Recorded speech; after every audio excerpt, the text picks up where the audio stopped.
소개해드렸고 수원 중부교회 우리 이장님들 이렇게 함께 해주셨습니다. 잠깐만 일어나서 얼굴 한번 보여주셨으면 합니다.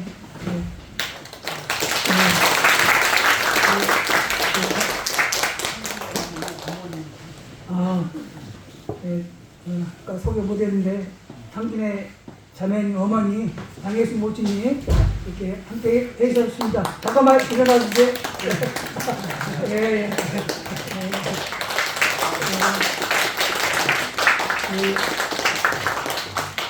감사합니다. 말씀 듣는 시간 갖겠습니다.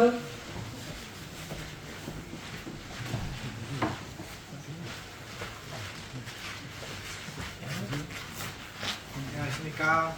안녕하세요.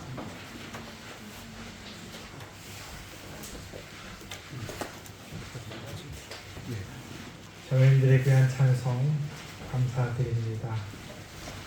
하나님의 말씀에 인생을 거는 자, 그것은요 100번 1000번 걸어도 인생을 걸 가치가 있는 도전입니다.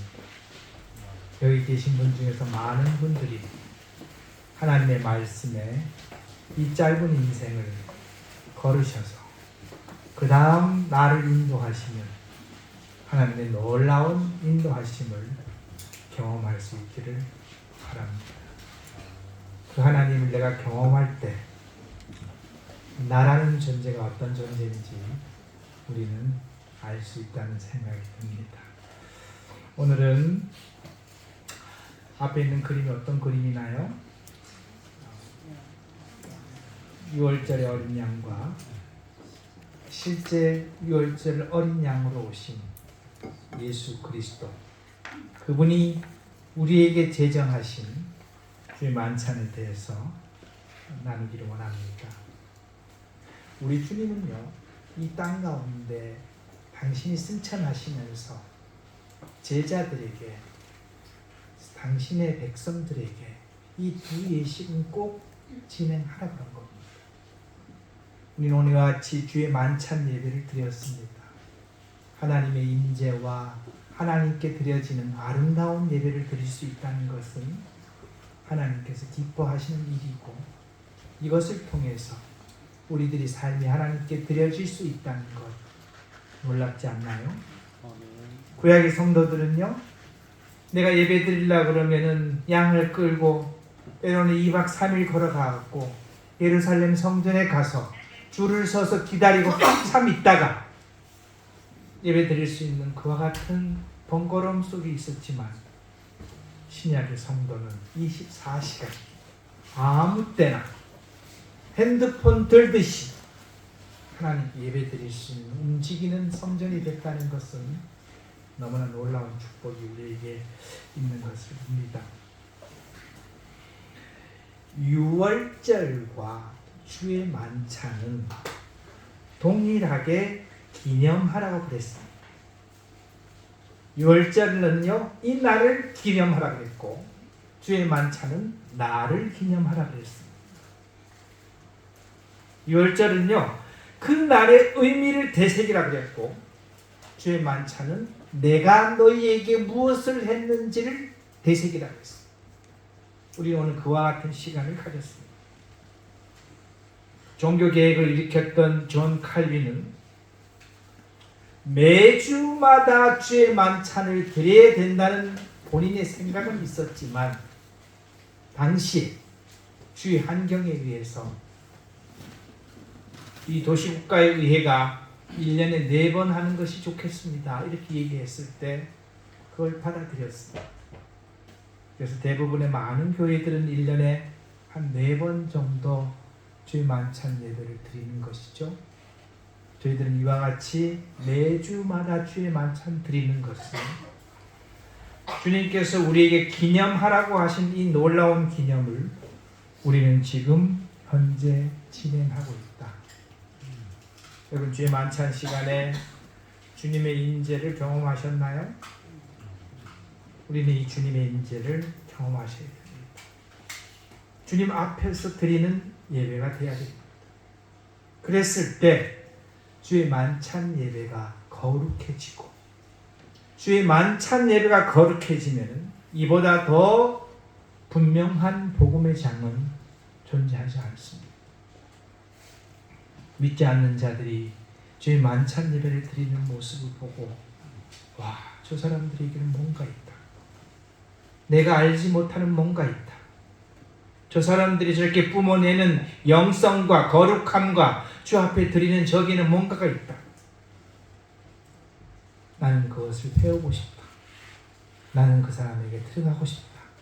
그런 마음을 느낄 수 있는 놀라운 예배가 될 수가 있습니다. 6월절은요, 내가 그 밤에 마지막 10번째 재앙입니다. 바로가 250만 명이 되는 이 엄청난 포로를 쉽게 풀어주지 못하잖아요. 여러분, 250만 명이 되는 노예를 쉽게 풀어주는 군주가 어디 있겠습니까? 250만 명이면 어느 인구인데요? 강원도 인구가 150만 명입니다. 강원도 인구보다 훨씬 많은 인구를 보낼 수가 없잖아요. 그래서 버티다가 9번째 재앙을 할 때마다 조금씩 마음 빗장을 열었을 때 하나님께서 그래도 안 되니까는 마지막 경고야. 오늘 밤에 애굽 땅에 있는 처음 태어난 모든 것이 다 죽으리라. 사람뿐만 아니고 짐승에 처음 태어난 사람, 모든 사람까지도 다 죽이리라. 근데 하나님은 사랑하는 자들이 있잖아요. 사랑하는 자들에게는 은혜를 베푸셔야 되잖아요. 그래서 이스라엘에게는 은혜를 베푸십니다. 내가 이 진노의 날에, 이 진노의 사자를 보내는 날, 내가 너네들한테는 피해서 갈 수 있는 길을 열어주겠다. 양을 잡아라. 그리고 그 피를 문 좌우 임방에다가 발라라.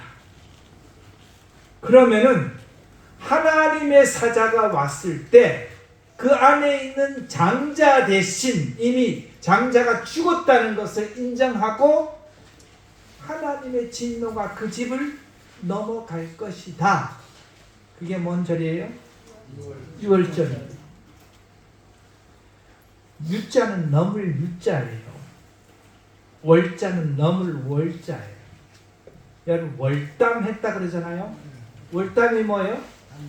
담을 뛰어넘는다는 거잖아요. 그죠? 하나님의 진노가 이 집을 치려고 보니까 뭐가 있기 때문에? 이미 죽었기 때문에 그 집은 건너간다는 겁니다. 이게 6월절입니다. 빨간 글씨 읽어보겠습니다. 내가 애굽 땅을 칠 때 그 피가 너희가 사는 집에 있어서 너희를 위하여 표적이 될지라. 내가 피를 볼 때 너희를 넘어가리니 재앙이 너희에게 내려 멸하지 아니하리라. 이것이 6월절입니다. 하나님의 진노가 피를 볼 때 그 집을 넘어가리라. 얼마나 놀라운 날입니까? 밑에 400년 노예에서 해방시켜 주시고 6월절 어린 양의 피 바름이 없었다면은 너희도 애굽 사람과 같이 될 것이다.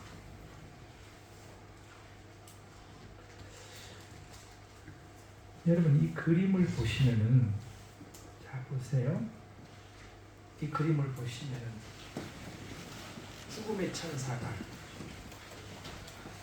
천사가 그 집에 있는 장자를 죽이려고 왔을 때 뭐가 발려져 있으면요? 피가 발려져 있으면은 이 집을 넘어간다는 겁니다. 여러분 상상해 보세요. 역사 이래 이와 같은 날이 없었습니다. 애굽은 당시에요, 세계에서 가장 강대한 제국이었습니다. 오늘날 미국 같은 존재죠. 이 세계에서 가장 강대한 이 제국에 한 날 한시에 장자가 다 죽은 겁니다. 그럼 전국이 뭐가 된 거예요? 전국이 장례식장이 된 거예요. 그런 장례식장이 없어요. 옆집 장례식 도와줄 수도 없어. 왜요? 내가 상주가 됐으니까. 애굽에 있는 모든 사람들이 다 상주가 된 거예요. 그날입니다. 전국이 통곡했을까요? 전국이 통곡했습니다. 전국이 땅을 쳤을까요? 전국이 땅을 쳤습니다. 전국이 몸부림을 쳤을까요? 다 몸부림을 쳤습니다. 바로의 왕의 태자도 죽었을까요? 왕의 태자도 죽었습니다. 그럼 왕궁도 초상이 났나요? 왕궁도 초상이 난 거예요. 부자에서부터 가난한 자까지, 노예에서부터 왕까지 모든 집안에 초상이 나 있는 이때에 피를 발랐다는 이유로 이 안에 있는 사람들은 지금 뭐 하고 있나요? 뭐 하고 있는 거예요? 감사하는 거예요. 지금 바깥에서 소리가 들릴까요? 울부짖는 소리가 들릴까요? 들리는 거예요. 바깥에서 울부짖는 소리가 막 들리는 거예요. 땅을 치는 소리가 들리는 거예요. 그런데 그 안에서 평온하게 감사하고, 아마 그날 어머니는요 자기 큰아들을 꼭 안아줬을 거예요. 다른 아들들은 다 죽었는데 너는 살아서 고맙다. 그것을 갖고 우리는 뭐라 그랬나요? 은혜라 그래요. 그게 은혜라 그러는 거예요. 하나님의 은혜 때문에 살았다. 나의 장자야. 누구한테 고맙다 그럴까요? 하나님께 고맙다. 생명을 건져준 그 하나님께 감사하는 시간이 바로 6월절의 날입니다. 그 다음에 주의 만찬은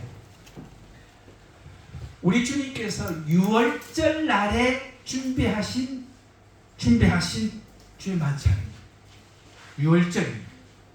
그래서 주 예수께서 잡히던 밤에 떡을 가지사 너희를 위하는 내 몸이니 이것을 행하여 나를 기념하라. 이 잔은 내 피로 세운 새 언약이니 뭐하라고요? 나를 기념하라는 거예요. 우리 주님 앞에 떡이 있었고요, 우리 앞에 잔이 있었습니다. 그리고 주님은 계셨어요. 그리고 주님께서 이렇게 얘기하는 거예요. 이 떡과 이 잔은 내 몸과 내 피를 상징하는 상징물이다. 이것을 볼 때 내가 너희들한테 무엇을 해줬는 것을 생각하고 너희가 무엇을 할 것을 생각해 내라는 겁니다. 그게 주의 만찬과 주의 만찬께서 우리에게 주시는 거예요. 밑에 있는 까만 글씨 읽어보겠습니다. 오직 예수 그리스도의 피 흘림만이 인류를 그들의 죄악에서 해방할 수 있다. 새 언약의 백성이 드리는 새로운 제물로 예수 그리스도를 기념하자. 아까 6월절은요 죽음에서 건져내 주신 거예요. 그 다음에 주의 만찬은 죽음에서 이미 건져내 준 것을 기념하고 감사하는. 그 다음에 감사만 할까요? 감사만 할까요? 우리는 거기다 뭔가를 더해서 주님 앞에 드릴 수 있는 그날이 됐으면 좋겠습니다. 6월절과 주와 만찬을 위해서는 이렇게 했습니다. 6월절은요 피를 출입문에 바르는 거예요. 고기와 무교먹을 쓴나물과 함께 안에서 먹는 겁니다. 주의 만찬은요 피를 상징하는 잔을 마시고 몸을 상징하는 떡을 떼는 거예요. 떡과 잔을 떼고 마시는 거. 우리가 아까 볼 때 내가 피를 볼 때 너희에게서 넘어가리니 재앙이 너희에게서 내려서 뭐하지 않는다 그랬나요? 멸하지 않는다. 그리고 고린도서 보면 우리의 6월절 양 곧 그리스도께서 뭐 했다는 거예요? 희생되었다 그랬습니다. 그래서 6월절은 유월절은 그 집 바깥에 있었던 거예요. 안에서 볼 수 있었나요? 볼 수 없었어요. 그런데 중요한 것은요, 주의 만찬은 그 떡과 잔이 내 속으로 들어간다는 겁니다. 여러분 마셨나요? 여러분 먹었나요? 주의 만찬의 떡과 잔은 성도들 속으로 들어간다는 것이, 이건 굉장히 중요한 의미를 우리들에게 내포하고 있습니다. 주님께서는 아주 섬세하신 분이세요. 유월절 예식을 이렇게 하라고 아주 구체적으로 이야기를 하고 계시죠. 그 마음에 그 고기가 어떤 고기나요? 하나님의 진노로부터 나의 장자를 살려준 그 고기예요. 그 고기를 불에 구워 무교병과 쓴 나물과 아우러 먹되 날것으로나 삶지 말고 모든 것을 머리와 다리와 내장은 다 구워 먹고. 이렇게 여러분 생각을 해보세요. 고기를 구워서 먹는데요, 그 어머니는 그 고기를 먹을 때 누굴 쳐다보면서 고기를 먹을까요? 살아있는 큰 아들을 보면서. 근데 그 고기가 넘어갈까요? 어머니가 그 고기가 넘어갈 수 있을까요? 넘어가지 못하는 고기를 씹는 거예요. 큰 아들은 그 고기를 씹을 때 뭐라고 하면서 그 고기를 씹을까요? 양아, 미안하다. 너 때문에 내가 살았어.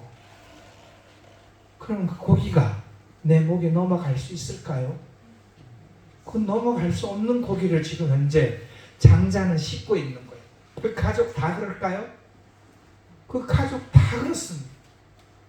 주님께서 그 고기를요, 이 진노의 심판의 대상인 불에 구워서 먹으라는 거예요. 진노가 고기 위에 앉았던 그 고기를 우리는 먹으라는 거예요.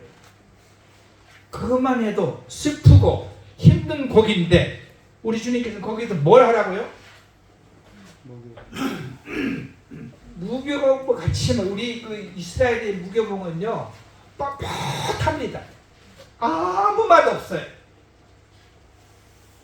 이 먹기 힘든 고기를 먹는데 뻣뻣하고 아무 맛 없는 그 떡에다가 거기다 또 뭘 얹히라고요? 쓴나물까지 얹혀갖고 먹으래요. 상상을 해보세요, 여러분. 지금 뒤에서는요 울고 불고 난리 났고 땅을 치고 난리 났는데 그 집 안에서는 고맙다고 감사함으로 먹고 있는데 그 고기가 지금 이렇게 먹으라는 겁니다. 거기다 지금 마음은 쓰고 힘들고 아픈데 거기다가 뭘 더 얹으라고요? 쓴나물까지 더 얹어서 먹으라는 거 아닙니까?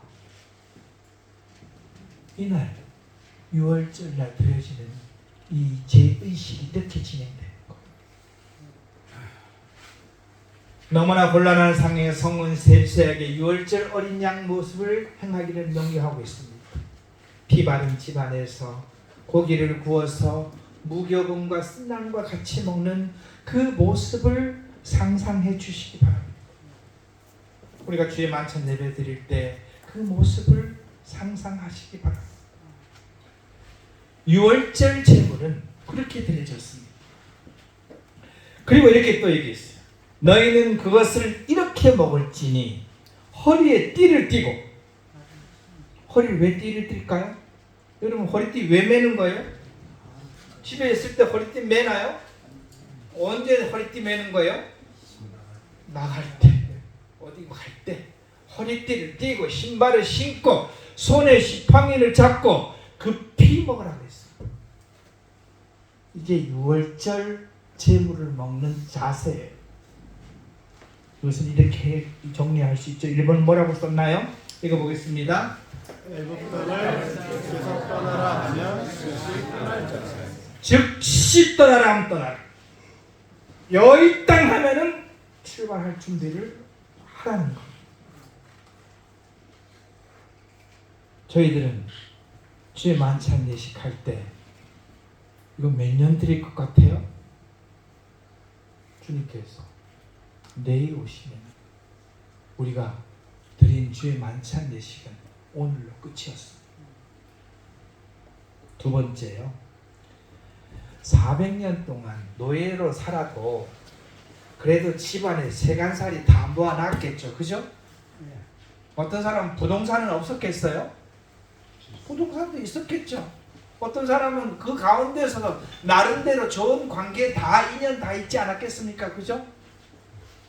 떠나는 사람은 어떻게 해야 될까요? 버리고 가라는 거. 버리고 가라는 거. 자신을 의지하지 말고 앞으로 갈 때는 이 지팡이에 의지할 날이 있을 거야. 네가 걷다가 걸으면 힘들면은 이 지팡이 의지할 거야. 아마 너 힘이 다 쇠진하고 이 지팡이 짚고 갈 날이 있을 거야. 주님께서 얘기하는 겁니다. 이게 순례자의 길입니다. 여러분 캠프 가시면은 호텔 같은데 아니 리조트 같은데 캠프 장소 좋잖아요. 풍경 좋잖아요. 그 전날 들어갈 때 야 좋다 그러잖아요. 그죠? 근데 캠프 끝나는 날 아침이 되면은 누가 짐 싸라고 얘기하지 않았는데 여러분 자발적으로 짐을 싸나요? 네. 왜? 그것은 아무리 좋아도 내 것이 아닙니까? 그리스도인은요 하늘나라의 비자를 가지고 대한민국에 살고 있는 사람입니다. 따라해 보시기 바랍니다. 하늘나라의 비자를 가지고 하늘나라 비자를 가지고 대한민국에 살고 있다. 대한민국에 살고 있다. 비자가 뭐예요? 비자가 그 땅에 언제까지 머물라는 기한이 비자는 있나요? 비자는 무조건 기한이 있어요. 이 사람은 일주일짜리, 이 사람은 열흘짜리, 이 사람은 10년짜리 비자는 그럼 비자가 기한이 지나면 그 사람은 거기서 어떻게 해야 되나요? 무조건 나와야 돼. 성도는요 하늘나라의 비자를 가지고 대한민국에 사는 겁니다. 여러분 착각하지 마세요. 대한민국의 비자를 갖고요 하늘나라 가는 것이 아니에요. 우리는 대한민국에 그냥 머물고 있는 것입니다. 여차하면 떠날 준비를 해야 된다고요? 떠날 준비를 하는 거예요. 빨리 갈 수도 있고 늦게 갈 수도 있고 다 같이 갈 수도 있는 거예요. 우리 주님께서는요 남은 고기를 불사라 없애버리라는 거예요. 아유 여행 갈 때 고기 뒷좀 좀 차고 가면은 가다가 배고프면은 구워서 먹을 수도 있잖아요. 근데 주님께서 어떻게 하라고요? 싹 없애버려. 이것은 무엇을 뜻하는가 하면요 밑에 빨간 글씨 같이 읽어보겠습니다. 시작. 애굽의 노예 생활을 완벽하게 청산하라. 완벽하게 청산하고 가라. 뒤돌아볼 필요도 없다는 거예요. 뒤돌아볼 것도 없습니다. 그죠? 뒤돌아볼 것도 없어. 다 태웠으니까. 이런 마음과 자세로 유월절 예식을 준비해라. 우리 주의 만찬 예배를 이렇게 드리면은 주의 만찬 예배 드린 모습이 바뀔까요? 바뀔 겁니다. 이게 유월절 예식을 우리 주님께서는 이렇게 먹으라고 얘기를 한 거예요. 그래서 보면은 주의 만찬은 마지막 유월절 진행하는 과정에서 제정된 예식입니다. 주의 만찬과 유월절 연결성은 있지만 전적으로 그것과는 별개의 것입니다. 보세요. 마지막 유월절은요 은혜 시대의 참 율법 시대의 끝입니다. 우리 주님께서 주의 만찬을 준비하시고 그분께서 부활하시고 성령을 내려주심과 동시에 이 땅에는 무슨 시대가 도래하는가 하면은 은혜 시대가 도래하는 거예요. 주님께서는 율법을 성취하시고 새로운 은혜 시대를 열어주는 그와 같은 예식을 합니다. 대상은요, 6월절은 출애굽하는 이스라엘의 대상이었어요. 주의 만찬은요, 구원받은 모든 무리가 다 참여하는 거예요. 전 세계 다 참여할까요? 전 세계 다 하는 거예요. 그 다음 6월절은 인간이 준비한 양을 희생 제물로 드렸지만 요한복음 1장에서 보면 우리 주님이 오시는 걸 보고 침례자 요한은 그를 보고 뭐라고 얘기했나요? 보라, 세상 죄를 지고 가는 하나님의 어린 양이라고 했어요. 누구의 어린 양이라고요? 하나님이 준비한 6월절 어린 양입니다. 조금 전에 그 6월절을 지냈던 사람, 그 양은 누가 준비한 거예요? 그 집 주인이 준비한 거예요. 사람이 준비한 거죠. 사람이 준비한 것과 창조주이신 하나님께서 준비한 것은 너무나 큰 차이가 있는 것이죠.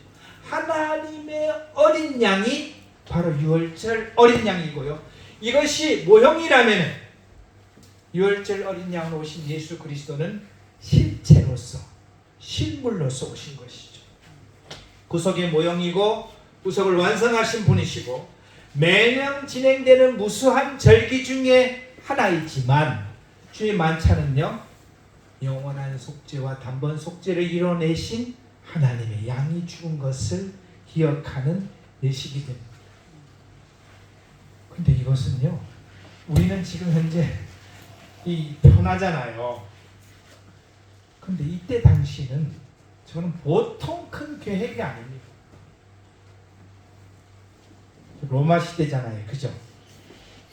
근데 주의 만찬은요, 종과 주인이 같은 상에서 지금 떡과 잔을 먹는 거예요. 그게 있을 수가 있을까요? 평상시 종은 어떻게 해야 되는 거예요? 주인이 밥 다 차려주고 다 먹으면은 설거지 다 하고 저쪽 구석에서 쭈그려 앉아갖고 먹어야 되는 게 종 아니겠습니까? 그죠? 네. 더구나 그 주인집 아저씨와 종의 자녀가 식사를 같이 할 수 있다? 더구나 유대인과 이방인이 같이 같은 상에서 식사를 할 수 있다? 불가능한 거예요. 근데 이 불가능한 일이 예수 그리스도의 죽으심으로 말미암아 모든 장벽이 다 무너지고 예수 그리스도라는 이름 하나로 딱 뭉칠 수 있었던 것이 주의 만찬 예배입니다. 그래서 오늘은 주의 만찬 예배가 많은 의미가 있지만 오늘 대표적으로 세 부분의 의미를 다시 한번 새겨보면서 여러분들이 주의 만찬 예배를 준비하는데 도움이 되었으면 좋겠습니다. 1번, 살과 피를 먹는다. 두 번째, 뭐요? 충성을 맹세한다. 세 번째는요, 거룩한 삶을 드린다. 우리는요, 여기 한번 읽어보겠습니다. 시작. 주의 만찬에 대한 탁월한 정의는 있으나 집행하지 않는다면 뭐가 문제가 될까요? 아까 존 칼빈이라든가 이런 사람들은 주의 만찬 당연히 해야 돼요. 그거 당연히 해야 됩니다. 성경적입니다. 그래 놓고 지금 한다는 거예요? 안 한다는 거예요? 그러면 아무 의미가 없죠. 금방 불순종이라고 얘기했잖아요. 불순종하는 거예요. 두 번째, 이걸 읽어보겠습니다. 시작. 집행을 하나 그 실제적 행위가 따라주지 않는 것도 역시 문제가 있다. 그건 우리한테 지금 적용될 수 있는 가능성이 있는 말이죠. 그죠? 네. 우리도 이와 같은 부분들이 될 수가 있다는 겁니다. 살을 먹고 피를 마신다고 했어요. 너희를 위하여 내 몸이니 이것을 나를 기념하라. 이 잔은 내 피로 세운 새 언약이니 이것을 행하여 마실 때마다 나를 기념하라. 저 보세요. 주의 몸을 먹는다는 것은 아까 양을 먹는다는 것은 대전제가 있어요. 살아있는 양고기를 먹는 거 아니잖아요. 그럼 뭘 해야 되는 거예요? 먹는다는 것은 뭘 해야 되는 거예요? 잡아야 돼요. 죽여야 돼요. 그래서 우리가 주의 만찬 예식에서 제일 먼저 생각하는 것은 내가 주님을 죽였습니다. 여러분 와닿으세요? 내가 창조주를 죽였습니다. 더 구체적으로 얘기하면요, 내 죄가 창조주이신 예수 그리스도를 어떻게 했다고요? 죽였다는 거예요. 아까 유월절 어린 양을 먹는 장자는요, 그 구워져 있는 고기를 보면서 몸에서 이게 떨림이 있었을 거예요. 고맙다. 떨림이 있었잖아요. 그죠? 우리는요, 떡을 먹는다는 것은요, 내가 창조주 대신 예수 그리스도를 직접 죽인 장본입니다. 그것이 내 마음속에 정리가 돼야 돼요. 따라해 보시기 바랍니다. 내가 창조주를 죽였다. 한 주 동안 이 삶 속에서 이게 있어요. 보세요. 이 행위는요, 죽음과 연합한다는 장면이거든요. 그 다음에 먹고 마신 살과 피는 내 속으로 들어가는 거예요. 우리가 음식을 먹으면은 그 음식에 들어가 있는 힘으로 사람들은 어떻게 하는 거예요? 살아가잖아요. 움직이잖아요. 음식을 먹으면 그게 뭐가 되는 거예요? 나한테 힘이 되고 살이 되고 능력이 되잖아요. 그죠? 그래서 예수 그리스도의 죽으심과 내가 같이 합해졌습니다. 그리고 이제는 내가 당신의 능력으로 살아가겠습니다 라는 의미가 있는 것이죠. 파란 글씨 읽어보겠습니다. 그것은 내 몸의 일부가 되는 것이고 이 행위는 죽음과 연합을 의미한다. 그래서 주의 만찬을 통해서 우리는 그가 내 안에 계심을 매 순간 받아들이는 교회 공동체에게 예수의 생명을 나누어 주고 받는 축제의 장입니다. 이 자리는요, 우리가 떡을 먹는다는 것은 예수 그리스도의 영이 내 속에 와 있다? 내 속에 와 있다. 평상시도 와 있지만 기념하라 그랬잖아요. 그죠? 떡을 먹으면서 내 속에 예수 그리스도의 영이신 성령께서 내 속에 계시는구나. 떡을 먹으면서 그 능력으로 내가 살 수 있구나. 배고플 때 밥을 먹으면 힘이 뻘떡 나잖아요. 그죠? 그와 같이 잊어버렸다가도 그 떡을 먹으면서 내 속에 그리스도의 영이신 성령께서 계시구나. 잊어먹었어요. 제가 그 성령의 능력으로 살겠습니다 라고 우린 고백해야 될까요? 아멘. 고백해야 돼요. 그래서 살을 먹고 피를 마신다는 것은요, 놀라운 부분이에요. 그분이 나한테 오는 거예요. 이미 와 있는 것을 확인하는 거예요. 떡과 잔을 나눈다는 것은 뭘 나누는 거예요? 생명을 나누는 거예요. 그래서 이 주의 만찬 예식은요, 생명을 나누는 축제입니다. 그리스도의 생명이 나한테 왔고 나를 통해서 그리스도의 생명이 또 어떻게 돼야 될까요? 다른 사람들에게 전달해 주고자 하는 그와 같은 마음을 가질 수 있게끔 하는 것이 주의 만찬 예식의 제일 첫 번째다.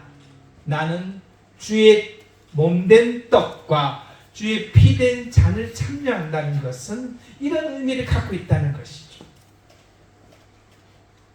제가 PPT 남겨주고 갈 테니까 나중에 보세요. 네. 두 번째요, 이 성찬이라는 것은 이 라틴어로 세크라멘트라 그래요. 이것은 유래가 있습니다. 로마 황제를 지키는 근위병 있잖아요. 근위병은 황제의 최측근이에요. 그죠? 네. 마지막 황제를 지키는, 그래서 근위병이 될 때 충성 맹세를 하는 잔이 바로 세크라멘트, 그걸 우리가 성찬이라 그러는 거예요. 왜 그와 같은 이름이 생겼을까요? 자 보세요. 감사합니다. 당신이 나에 위해서 죽었습니다. 감사합니다. 우리 어제 그런 정리했잖아요. 십자가에 죽으신 것은 누가 한 것이고요? 예수 그리스도가 나 위해 죽은 것은 누가 했다고요? 그건 주님이 하셨고, 우리에게 원하는 건 뭘까요? 우리가 지금 해야 될 거잖아요. 그죠? 그래서 우리는요, 주의 떡과 잔을 먹으면서 받으면서 우리는 뭘 해야 되는가 하면은 충성을 맹세해야 되는 거예요. 아까 우리 자매님들이 찬양했던 대로 말씀에 인생을 거는, 맞잖아요. 그죠? 주를 위해서 살겠습니다. 주를 위해서 드리겠습니다. 주를 위해서 시간을 내겠습니다. 주를 위해서 지갑을 열겠습니다. 라고 주님 앞에 고백하는 시간이 되는 것입니다. 그러면 여러분, 주의 만찬 예배 때 우리가 주님 앞에 드릴 게 많잖아요. 그죠? 드린 것은 드린 것으로 감사하고, 앞으로 드릴 것은 드릴 것으로 감사하고, 주님, 제가 이 주의 만찬, 이 떡과 잔을 먹으면서 이번 주는 제가 이렇게 하겠습니다. 그렇게 고백하면 우리 주님께서 멀리서 박수를 보내실까요? 박수를 보냅니다. 밑에 있는 글씨를 읽어보겠습니다. 시작. 주의 죽으심의 실제성과 재림의 확실성을 그가 오실 때까지 선포하는 선포자의 삶을 살 것을 맹세하는 것입니다. 자 보세요. 우리 주님이 하나님이신 것을 증명한 대사건이 있었어요. 그것은 뭐냐면요, 죽음의 권세를 이긴 거예요. 우리 인간이 가장 무서워하는 게 뭐예요?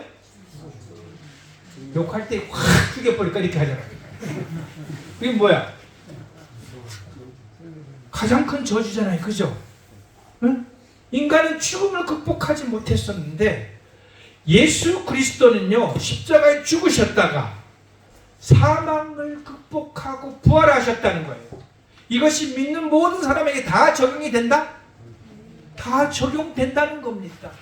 그래서 이 나중에 이 승전가를 부를 때 그 개선문에서 쫙 들으면서 우리가 전쟁에서 이겼다고 하면서 승전가를 쫙 부르고 오잖아요. 그죠? 옛날에 군인들 보면은 주의 만찬 예배는요, 승전가를 부르는 장소. 우리가 사망을 이겼습니다. 우리가 죽음을 이겼습니다. 우리가 지옥에서 건져냈습니다. 우리가 영원한 나라에 들어갈 수가 있습니다. 이것에 대해서 선포하는 거예요. 근데 믿지 않는 사람들은 가장 떠오르는 것이 뭐예요? 죽음이잖아. 근데 그리스도인 그것을 이미 넘었다? 넘었다는 것을 선포하는 거예요. 우리는 죽음을 넘은 사람들이다. 그럼 두려울 것이 있다 없다?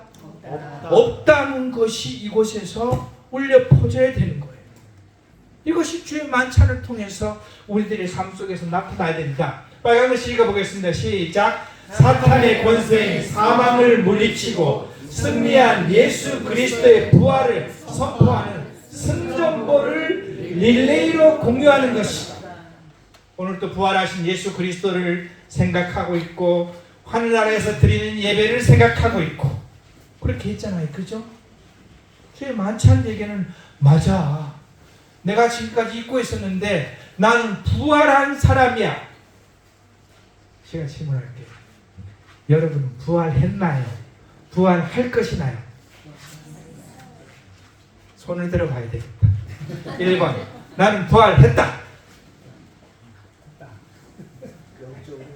자, 두 번째, 나는 부활할 것이다. 둘 다 맞았어. 우리는 이렇게 하는 거야. 나는 영적으로 이미 부활한 거야. 그리고 육체적으로는 부활을 기다리고 있는 거예요. 그러면 그 부활이 일어나지 않을 가능성은 몇 프로? 죄를. 그럼 100%잖아요. 그죠? 그럼 나는 부활한 거네. 나는 영육간에 이미 부활한 거네. 그죠? 그럼 우리 부활한 사람인 거예요. 우리에겐 죽음이 없다는 것을 선포하는 거예요. 죽음을 이겼다는 것을 선포하는 시간이 무슨 시간이라고요? 마찬가지. 그 삶 속에서 이어지는 거예요. 일주일 내내 나에게는 죽음이 없다. 우리 어른들 나이가 들면은 아플 수밖에 없어요. 왜서? 얘는 죄 때문에 이미 망가져 있는 애야. 그렇기 때문에 때가 되면 아파. 그렇지만 영원한 세상에서는 주님 나라 갈 때 이 몸으로 천국 갈 수 있다? 아닙니다. 이 몸이 아니에요. 얘는 썩어지는 거야. 하늘나라에 가서 살 수 있는 그 영원한 육체로 우리는 부활한다는 것을 생각한다면은 우리가 아픈 것도 넘어갈 수가 있다는 거죠. 그죠? 그래서 선포하는 시간이에요. 우리는 주의 만찬은요, 이렇게 선포하면 주의 만찬 예배가 힘이 날까요? 그럼 축제의 자리가 될까요? 축제의 자리가 돼요. 세 번째, 거룩한 삶으로 되어져야 된다. 우리 여기 27절만 읽어보겠습니다. 시작. 그러므로 누구든지 합당하지 않는 태도로 주의 빵을 먹거나 주의 잔을 마시는 사람이 있다면 그 사람은 주의 몸과 피를 모욕하는 죄를 범하는 것. 오늘날 성도들이요, 이 말씀을 너무 가볍게 보는 거예요. 아무 생각 없이 이 자리에 그냥 와서 앉아갖고 어제 내가 뭐 했는지, 일주일 동안 내가 뭐 한지 돌아보지도 않고 무의식적으로 떡을 떼서 내 입에 집어넣는 거예요. 제가 한 예를 들어보겠습니다. 이거 뭐 남 흉보는 거 아니니까 예를 들어볼게요. 제가 모교에 있을 때 이제 만찬 그 떡과 잔을 들고 유아방에 들어갔어요.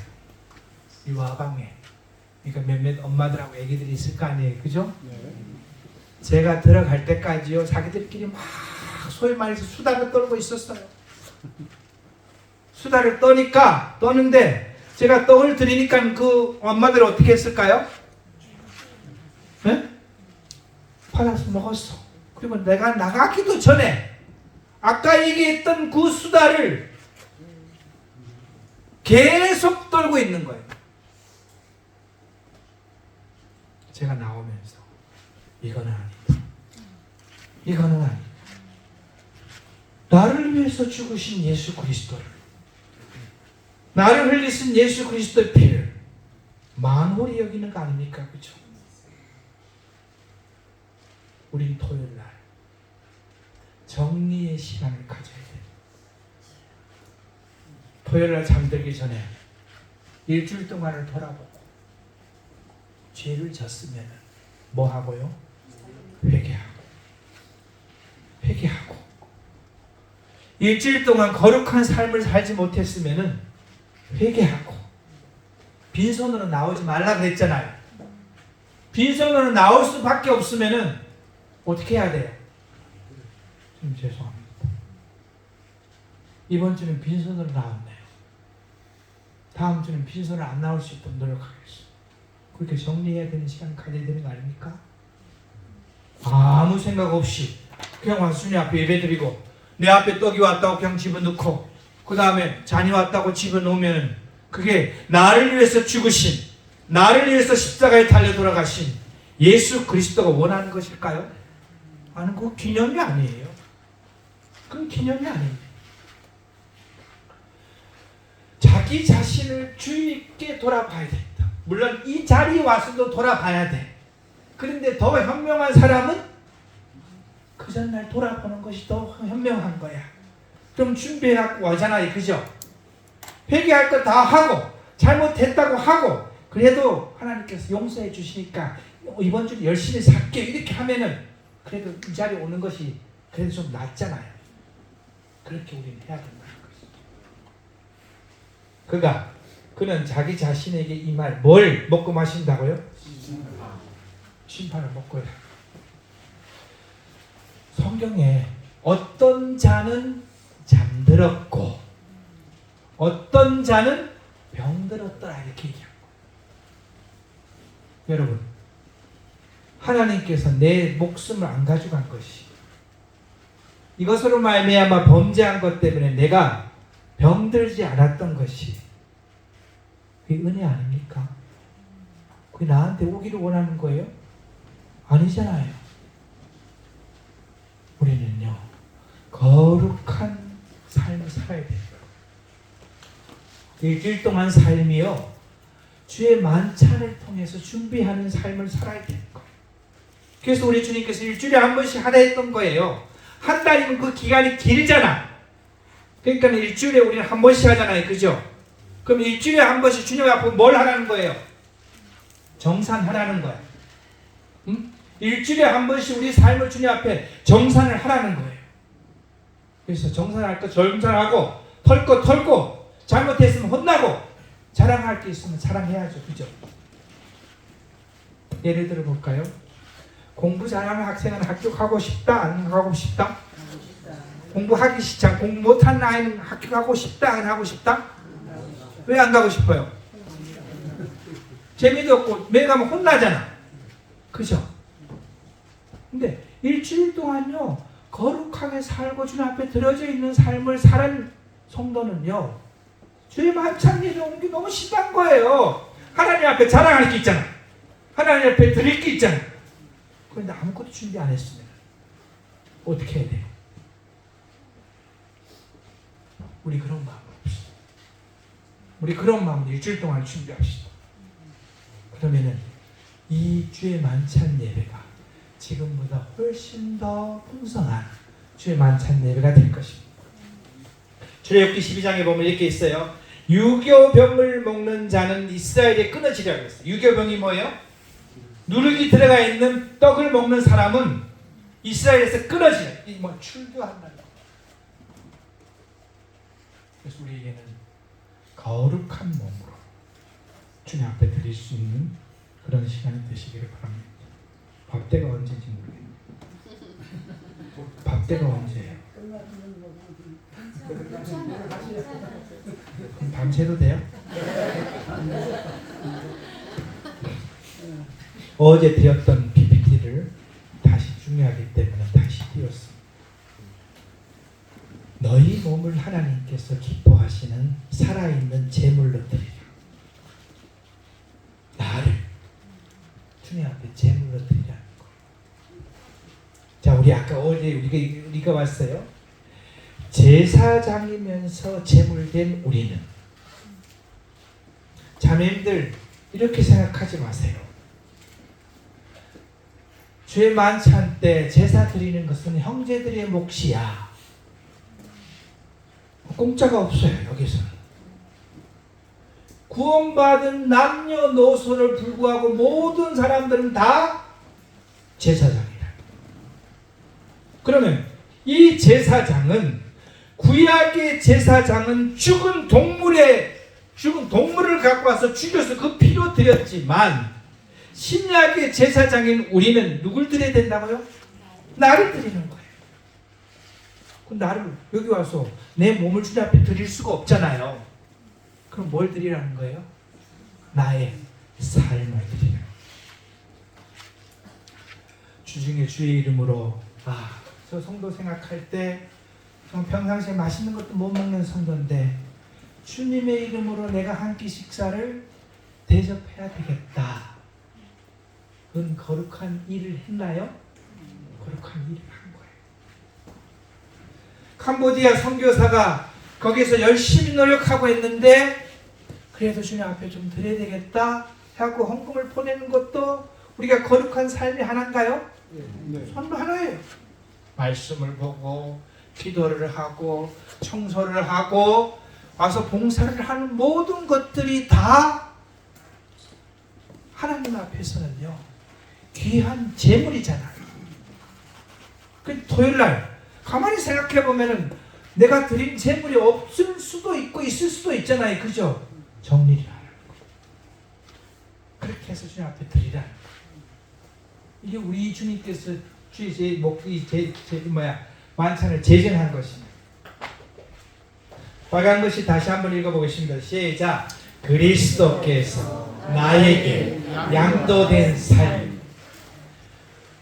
우리 주님은요, 십자가 날려 돌아가시고 부활하실 때 당신의 모든 일을 완성하고 가신 분이 아니세요. 구속 사역만 완성하고 갔고요, 하나님 나라의 확장은 아직도 마무리를 못하고 가신 거예요. 그 일을 누구한테 맡기고 간 거예요? 자, 따라해 보시기 바랍니다. 내가 그 일을 해야 돼. 그 일을 하고 안 했고에 따라서 나중에 상급을 결정한다는 거예요. 내가 그 일을 하는 거예요. 누가 나한테 하나님 나라의 사역을 양도해 줬다고요? 그리스도께서 나에게 양도해 준 거예요. 장로님들한테만 양도한 것이 아니고요, 형제님들한테만 양도한 것이 아니고요, 이곳에 있는 모든 분들에게 다 양도했습니다. 나는 그분의 삶을 사는 거예요. 그 삶은 거룩한 자가 살아갈 수 있는 거예요. 죄 없는 사람이 승리할 수 있는 삶이에요. 그 삶을 살아가라고 주님께서는 말씀하고 있습니다. 그 다음에 한 몸에 참여하는 거예요. 이 그림 보면요, 이게 하나님의 교회예요. 저 사람 얼굴인데 머리는 그리스도고요, 여러분들이 다 하나님의 교회를 이루고 있는 거예요. 위에 있는 말씀을 읽어보겠습니다. 우리가 축복하는 바 축복의 자는 그리스도의 피에 참여함이 아니며 우리가 떠는 떡은 그리스도의 몸에 참여함이 아니냐. 떡이 하나여 많은 우리가 한 몸이니 이는 우리가 다 한 떡에 참여할 것이라. 하나님이 볼 때는요, 전 세계에 있는 모든 교회가 하나의 교회. 시간이 지나거나 앞으로 올 모든 것도 다 하나의 교회. 우리는 한 떡에 참여한 거예요. 그죠? 그럼 한 목소리를 내야 될까요? 한 목소리를 내야 되는 거예요. 우리 모임 자매님들이 너울 있습니다. 그러면 자매님들이 너울을 쓰면은 형제님들 너울을 안 쓴 걸까요? 안 썼잖아요. 형제님들 너울 안 썼잖아요. 근데 이 너울의 의미는요, 교회 안에서 누구의 영광이 나타나면 안 된다고요? 그럼 형제도 포함되는 거예요? 자매도 포함되는 거예요? 그래서 형제님들은 자매님들 너울 쓰는 것을 보고 우리는 뭘 해야 되느냐? 내 영광이 나타나면 안 되지. 그래서 오로지 한 분의 영광을 위해서 한 목소리가 나요. 그래서 우리는요, 하나가 돼야 되는 거예요. 지금 수부교회와 평택교회가 하나가 되기 위해서 이 자리에 모였습니다. 한 목소리가 나타날 수 있도록 여러분 그렇게 저희 만찬 예배를 통해서 기도하고 감사했으면 좋겠어요. 지금 수부교회와 평택교회가 있지만 이것이 제가 이렇게 됐으면 좋겠어요. 예, 이름은 제가 모르겠어요. 하나의 교회로서 이것이 될 수 있도록. 그래서 우리는요, 예수 그리스도의 한 몸 된 지체이다. 하나님 입장에서는 그리스도의 신부된 교회는 하나이고요, 우리는 오늘 이 한 떡에 참여한 하나님의 백성이다. 아멘 하시나요? 아멘. 우리는 하나입니다. 그 다음에 이것은요, 예행 연습입니다. 천국에서 이걸 할까요? 안 할 것 같아요? 우리 주님께서 뭐라고 얘기하는지 한번 볼까요? 빨간 글씨만 읽어보겠습니다. 시작. 이제부터 내 아버지의 나라에서 새 것으로 너희와 함께 마시는 날까지 마시지 않겠다. 가나의 혼인잔치에 보면요, 신랑이 신부한테 기쁨의 잔을 다 돌리고 그 신부가 청혼을 받아들이는 그 잔을 쫙 모시면과 동시에 신랑은 이렇게 얘기합니다. 내 아버지의 집에서 포도주를 마실 때까지 나는 그때까지 포도주를 마시지 아니하리라. 우리 주님은요, 6월절 맨 마지막 잔을 마시지 않았습니다. 그래서 유월절을 완성시키지 않은 거예요. 아버지의 나라에서 그 잔을 누구랑 같이 마실까요? 신부된 교회와 함께 그 잔을 마시면서 유월절을 종교를 시키는 그와 같은 일들을 할 것이에요. 자, 보세요. 지금은 상징물을 놓고 예배를 드리잖아요. 그죠? 우리가 영원한 나라에 가서는 뭐가 바뀔까요? 상징물이 실제 예수님으로 바뀌는 거예요. 그걸 연습을 하는 거예요. 지금. 그래서 우리는 주의 만찬 예배 드릴 때 예수님의 앞에 임재한 것을 믿음으로 받아들이기 바랍니다. 그래서 주님 앞에 주님의 계심을 인정하고 그분께 드리고 그분께 예배를 드리는 그와 같은 삶이 되시길 바랍니다. 하늘나라에 예정된 최고의 만찬에 우리는 이미 초대를 받았습니다. 맞나요? 네. 초대 받을 거예요. 초대 받은 거예요. 이미 초대 받은 거. 이 잔치는 어린 양의 혼인 잔치가 될 것입니다. 여러분 초대장 다 받으셨나요? 다 받은 거예요. 그 밑에 읽어보겠습니다. 시작. 이 땅에서 어린 양 대신 주님의 몸과 피를 대하면서 그분과 함께 천국 백성들이 이 땅에서 잔치를 미리 경험하는 자리다. 신나지 않나요? 영원한 그분과 함께 잔치에 참석할 수 있는 티켓을 가지고 여기서 드리는 예배, 그 예배 때 떡과 잔을 마시는 것이 신나지 않나요? 그럼 우리가 떡과 잔을 참여하는 우리 자세가 틀려질 수 있는 것이죠. 그런데 우리는 어떻게 할까요? 우리 여기 조금 생각을 해봅시다. 1시까지 끝낼게요. 밥을 먹어야 되니까. 우리는요 이렇게 얘기하잖아요. 저희들은 매주마다 주의 만찬 예배를 드립니다. 그렇기 때문에 신약 교회의 원리를 따르고 있습니다. 그렇게 얘기하나요? 그렇게 얘기합니다. 그런데 보세요. 2025년 11월 23일 매주마다 주의 만찬을 드림보다는 어떤 예배를 드린 것이 더 중요하다고 주님은 요구하십니다. 주의 만찬 예식을 해내는 것이 중요한 것이 아니고, 제가 금방 뭐라 했나요? 해내는 것이 중요한 것이 아니고, 주일이 되었기 때문에 당연히 주의 만찬 예배를 드려야지, 이게 중요한 것이 아니고 뭐가 더 중요하다고요? 어떻게 드렸는지, 어떤 자세를 드려야 되는지, 무엇을 갖고 드리는지가 더 중요합니다. 제가 오늘 예배가 잘 됐다 못했다는 것을 얘기 안 해요. 그건 저는 그걸 얘기할 수 있는 자격도 없는 사람, 원론적으로 말씀드립니다. 그래서 우리는요 빨간 글씨 읽어보겠습니다. 시작. 십자가의 사역의 위대함에 대한 감사와 양도받은 자의 제물인 나의 삶이란 제함이 조화를 이루는 주의 만찬 예배가 드려지기를 만찬을 제정하신 주님은 간절히 기다리고 있습니다. 밑에 파란 글씨까지 읽어보겠습니다. 시작. 주의 만찬이 경건하고 감동적으로 드려질 이 잔은 진정한 전도의 잔으로 변화된다. 이렇게 될까요? 예. 3시간 동안 제가 말씀드렸던 것을 정리하는 시간을 갖도록 하겠습니다. 제가 비록 3시간 동안 말씀드렸지만 두 교회가 연합되는데 초석이 되기를 바랍니다. 신자의 거룩한 삶을 위해서 어렵게 생각하지 마시고요. 작은 것부터 실천할 수 있는 한 주가 되기를 바랍니다. 1번 한 절 읽어보겠습니다. 시작.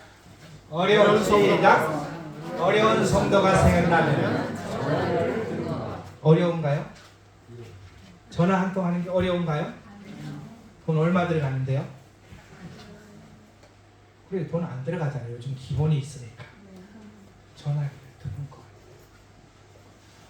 어려운 성도가 생각나면은, 아, 그 성도가 이번 주 보는데 얼굴이 굉장히 어두웠어. 그리고 이번 주 못 나왔어. 그럼 어떻게 하라고요? 전화를 드는 거예요. 자매야, 어디 아팠어? 형제님 어디 편찮으셨어요? 이것이 주님의 일이라고요? 주님의 일이라는 거세요. 그렇게 하세요. 그러면 긍정의 씨가 그 사람 속에 살아나는 거예요. 그거는 할 수 있겠죠. 남녀노소는 불구하고 다 할 수 있겠죠. 그죠? 두 번째 읽어보겠습니다. 시작. 구도자가 생각나면 식사를 한번 사는 구도자 생각나면요. 나 전도 못해. 이렇게 해갖고 포기하지 마시고 전화해갖고 이렇게 하면 어떨까요?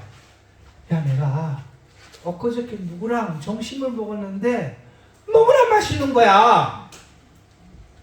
근데 당신 생각이 났다. 당신하고 여기 와서 먹으면 너무 맛있을 것 같아갖고 전화한 거야. 언제 한번 시간 낼 수 있어?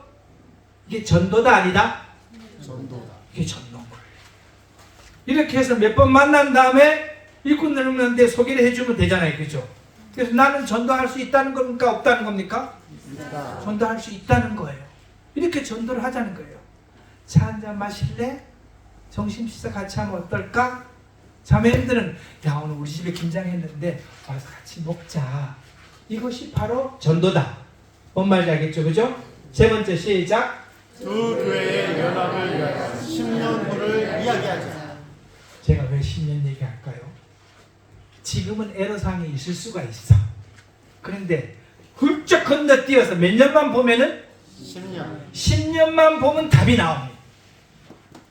저는 그걸 잘 몰라. 이 집 내적인 사정을 저는 알 수가 없어요. 그냥 강사로 올 뿐이야. 그런데 제가 봐도 10년 후만 내다보면 모든 문제는 해결될 수가 있다 없다? 있다. 그렇게 합시다. 만나서 10년 후를 한번 의논해보자고요. 그럼 신나잖아. 그렇게 한번 해보자. 다음 읽어볼게요. 시작. 예배당에 필요한 것이 있으면 가격을 이건 또 물어보는 웬 뚱땅지 같은 소리예요? 네? 왜 가격을 보라는 거예요? 예배당에 보니까 청소는 해야 되겠는데 청소기는 고장났고 그럼 청소기를 사야 되겠다. 사야 되겠다 마음만 먹으면은 끝이잖아.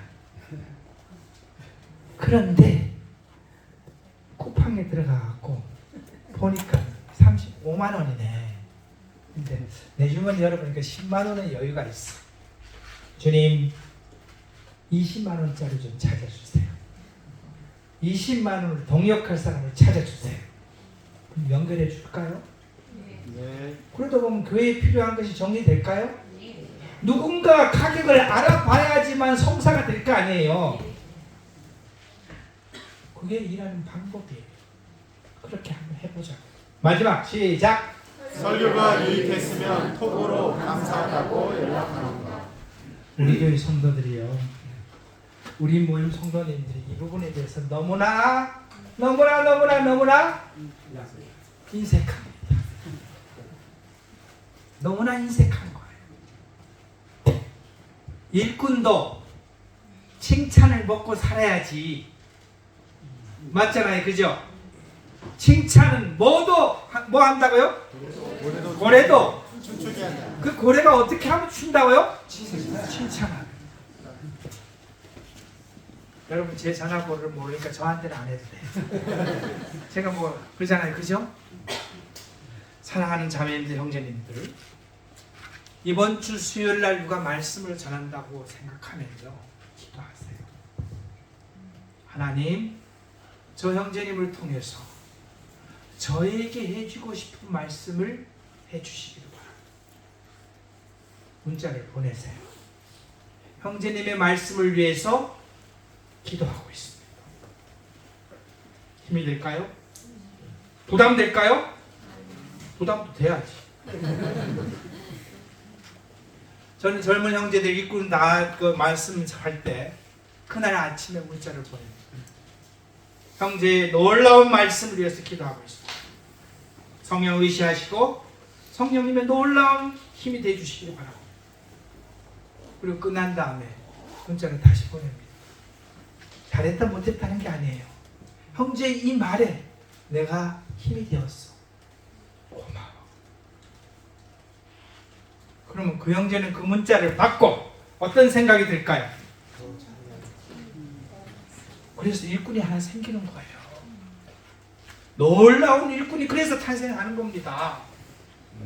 그래서 강산을 위해서 기도하시고 강단에서 하나님의 놀라운 말씀이 증거되기를 기도하시고 그 다음에 정말 내 마음에 위로받았으면은 말을 못해도 되잖아요.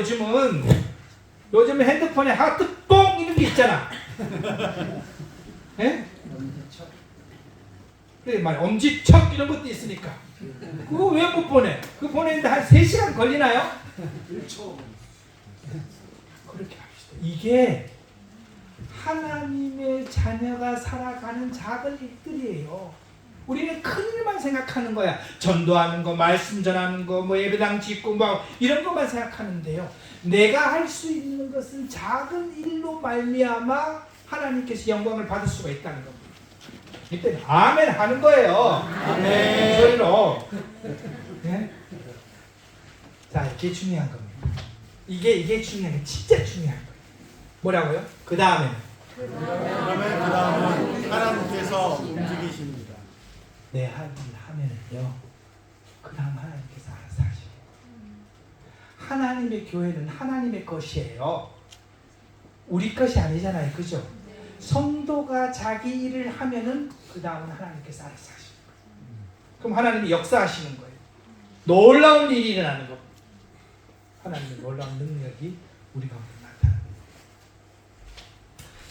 3일 동안 적은 자를 불러갖고 말씀을 증거할 수 있는 기회를 주셔서 감사합니다.